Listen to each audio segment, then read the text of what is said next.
بسم اللہ الرحمن الرحیم۔ بہت سے احباب کی طرف سے ایک سوال بار بار آتا ہے اور بہت سے سائلین جو بکثرت آتے رہتے ہیں، وہ ایک سوال ان میں کامن پایا جاتا ہے، وہ یہ ہے کہ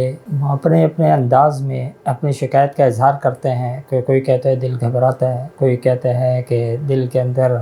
ہولناک قسم کے خیالات آتے ہیں، کوئی کچھ کہتا ہے، کوئی کچھ کہتا ہے۔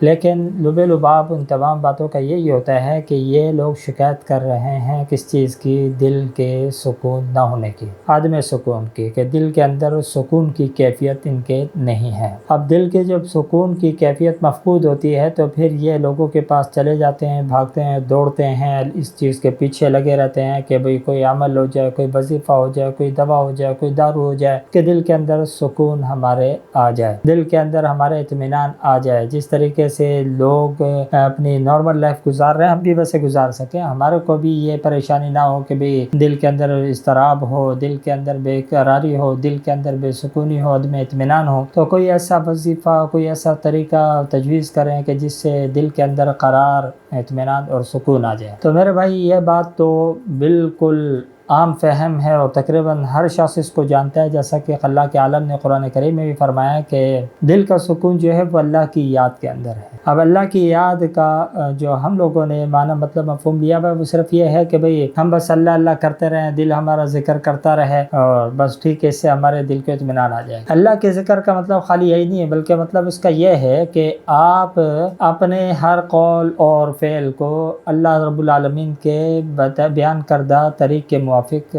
کریں اور نبی کے طریقے کے مطابق اللہ رب العالمین نے جیسا ہمارے کو حکم دیا ہے ان احکامات کے موافق ہم اپنے اعمال کو مرتب کریں، اپنے اقوال کو اس انداز میں ہم ترتیب دیں جیسا کہ اللہ کے عالم ہم سے چاہتے ہیں۔ جب اس چیز کا استحضار ہوگا کہ اللہ رب العالمین کی منشا کیا ہے اور اس کے اوپر ہم چلنے کی کوشش کریں گے، جو اللہ رب العالمین کے احکامات ہیں اس کے اوپر ہم چلنے کی کوشش اور صحیح کریں گے، تو یہ بھی اللہ کی یاد ہی ہے نا، کہ ہر وقت اس چیز کا استحضار ہو کہ یہاں پہ اللہ رب العالمین کا حکم ہماری طرف کیسے متوجہ ہوتا ہے۔ تو جب ہم ان چیزوں کے اوپر عمل کریں گے تو لا محالہ دل کے اندر اطمینان اور سکون کی کیفیت خود بخود آ جائے۔ اب ہمارے یہاں ہوتا کیا ہے کہ ہم نمازیں بھی پڑھتے ہیں، روزے بھی رکھتے ہیں، حج بھی کر رہے ہیں، زکوٰۃ کی ادائیگیاں بھی ہو رہی ہیں، یعنی جتنے بھی اعمال کرنے کا حکم دیا گیا ہے وہ تو سب اپنی جگہ پر ہیں، لیکن جن جگہوں پہ اللہ رب العالمین نے ہمارے کو ممانعت فرمائی ہے وہاں پہ ہم لوگ رکتے نہیں ہیں، وہاں پر ہم لوگ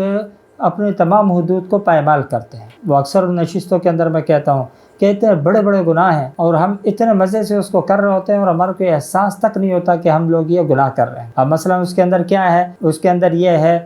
غیبت کرنا، بدگوئی کرنا، بد نظری کرنا، اسی طریقے سے کسی کے اوپر بہتان لگانا، الزام تراشی کرنا، کسی کی غیبت کرنا۔ اب ہمارے یہاں تمام چیزیں بھرپور انداز میں ہماری زندگیوں کے اندر موجود ہیں اور پھر ہم ڈھونڈ رہے ہیں کس چیز کا؟ دل کا سکون۔ میں عموماً ایک جملہ کہا کرتا ہوں کہ اپنی زبان کی وجہ سے ہم نے لوگوں کی زندگیوں کا سکون ختم کر دیا اور اب ہم چاہتے ہیں کہ ہمارے دل کو قرار آ جائے اور سکون آ جائے۔ تو لوگوں کی زندگیوں میں آگ لگا کے آپ سکون تلاش کر رہے ہیں، سکون کیسے آئے گا؟ سکون تو ایسے آئے گا کہ جیسے اللہ رب العالمین نے حکم دیا ہے کہ بھئی کسی کی غیبت نہ کی جائے، چغلی نہ کی جائے، کسی کے اوپر بہتان نہ باندھا جائے، الزام تراشیاں نہ کی جائیں، کسی کے غیر موجودگی میں اس کا برا تذکرہ نہ کیا جائے، اور وہ ہم لوگ پیٹ بھر کے کرتے ہیں اور سکون ہم لوگ تلاش کر رہے ہیں۔ تو جب ہم اللہ کے احکامات کو توڑیں گے اور نبی کے طریقے کو چھوڑیں گے اور اس کے بعد ہم تلاش کریں گے کہ ہمارے کو سکون مل جائے، تو سکون کسی وظیفے سے نہیں ملے گا، سکون کسی تعویذ سے نہیں ملے گا، سکون کسی دوائی سے نہیں ملے گا، سکون دنیا کے جتنے بھی مادی وسائل و اسباب ہیں ان میں نہیں ملے گا۔ سکون اگر ہے تو وہ اسی چیز کے اندر ہے کہ ہم کیا کریں؟ اللہ کے احکامات کو اپنی زندگیوں کے اندر پورا کیا کریں؟ لے کر کے آئیں۔ جہاں پہ اللہ حکم دیتا ہے کرنے کا وہ کام ہم کریں،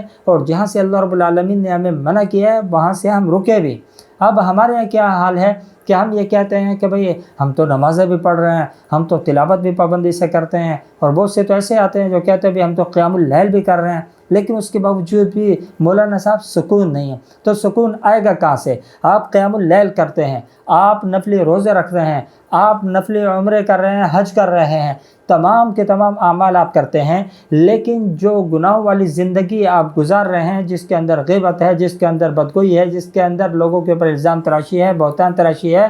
وہ تمام چیزوں کے اوپر ہم نادم بھی نہیں ہوتے اور کبھی اس چیز کے اوپر توبہ طائب ہونے کا سوچتے بھی نہیں ہیں۔ تو جب ہم نماز پڑھ رہے ہیں تو تب بھی ہمارا ارادہ یہی ہے کہ جو ہم نے غیبت کی بھی اس کو ہم نے کنٹینیو رکھنا ہے، جب ہم نے کسی کے اوپر الزام لگایا ہے اس کو ہم نے ثابت کرنے کے در کے اوپر رہنا ہے۔ تو جب ہمارا یہ طریقہ کار ہوگا، ہم عبادت کے اندر کھڑے ہیں لیکن اس کے باوجود بھی وہ گناہ ہمارے ساتھ مسلسل موجود ہے، تو جب گناہ ہمارے ساتھ مسلسل موجود ہے تو ایسی صورت کے اندر دلوں کو قرار کہاں سے آئے، دلوں کو سکون کہاں سے آئے؟ تو دلوں کو سکون دینا ہے تو اس کے لیے جہاں پہ اللہ رب العالمین نے ہمارے کو روکا ہے وہاں پہ رکنا بھی ضروری ہے، اور جہاں پہ اللہ رب العالمین نے جیسے حکم دیا اوامر کو پورا کرنا ضروری ہے، تو ویسے ہی جہاں پہ اللہ رب العالمین نے ممانعت فرمائی ہے وہاں پہ منہیات کو چھوڑ دینا یہ بھی لازم اور ضروری ہے۔ دعا فرمائے اللہ رب العالمین ہمارے کو سمجھنے کی اور سمجھنے کے بعد ان باتوں پر عمل کرنے کی بھی توفیق عطا فرمائے۔